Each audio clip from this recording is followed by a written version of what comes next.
The Cleveland Browns' embarrassing loss to the Chicago Bears exposed problems that have been building for weeks.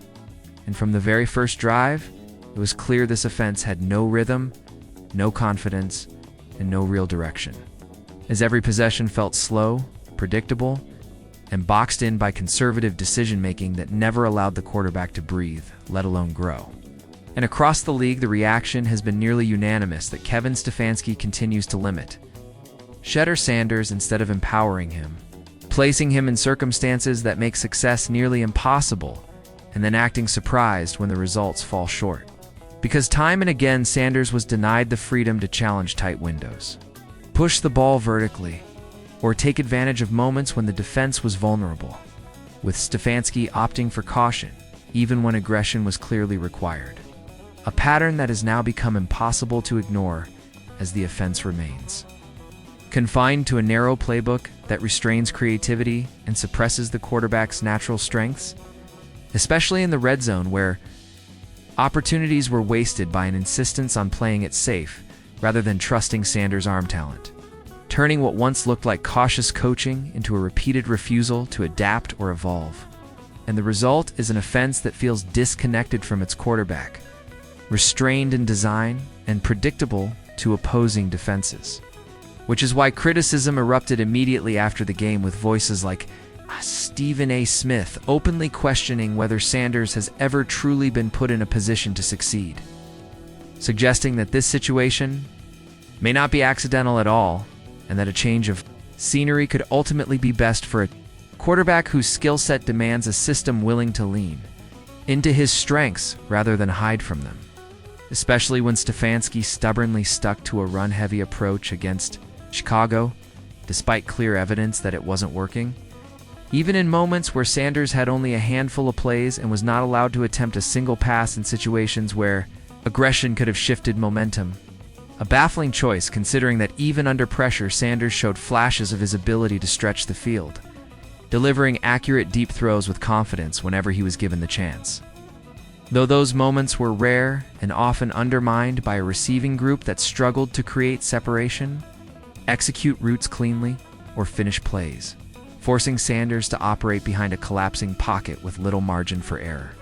A reality made worse by the fact that he was missing his starting center, right guard, and right tackle. Yet the game plan never adjusted to account for those losses, as analysts like Skip Bayless highlighted how Sanders was left exposed without added protection, quick release concepts, or schematic help to slow the defensive rush, leaving him to manage chaos on his own, while Stefanski remained rigid and unresponsive on the sideline. And despite all of that, Sanders continued to compete, delivering some of the most impressive throws of the night under pressure, including a perfectly placed ball to Harold Fannin Jr. that showed exactly what he can do when timing and structure briefly align. Though those moments were exceptions rather than the rule, as breakdowns around him consistently sabotaged progress. None more telling than the end zone throw to Jerry Jeudy that was precise and decisive, only to be dropped, turning a clear scoring opportunity into another empty possession. A moment Jeudy himself owned afterward by admitting the pass was good and the responsibility was his. A level of accountability that stood in sharp contrast to the response from the head coach, who offered no public backing for Sanders and instead minimized the difficult conditions he was playing under, implying that more should have been done by the quarterback despite the depleted offensive line. Missing weapons like David Njoku in constant pressure collapsing the pocket, a stance that immediately raised concern because it shifted responsibility downward rather than upward, and fueled criticism that Stefanski is failing not just schematically, but as a leader. As analysts and fans alike question why adjustments were never made, why flexibility was absent, and why a young quarterback expected to carry the franchise forward is being asked to survive instead of being set up to succeed, especially when the tape clearly shows Sanders making smart reads, staying composed under duress, and delivering accurate throws whenever the system briefly allowed him to operate freely, reinforcing the idea that this was never about a lack of talent, but about a lack of support.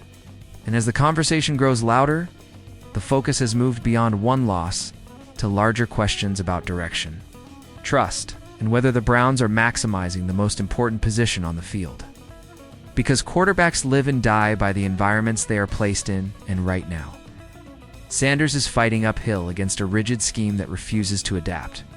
Widening scrutiny on Stefanski's decisions and leadership as this moment begins to define not just a season, but potentially the future of both coach and quarterback, which is why context matters, film matters, and real analysis matters. And that's exactly what we do here at Huddle Files. Breaking down every snap, every decision, and every hidden detail behind the headlines. So if you want the full picture, deeper breakdowns, and real conversations beyond surface-level takes, make sure you like the video, subscribe to the channel, drop your thoughts in the comments, and share this with every football fan who wants the truth. Because this story is far from over, and you already know we'll have every chapter covered right here on Huddle Files.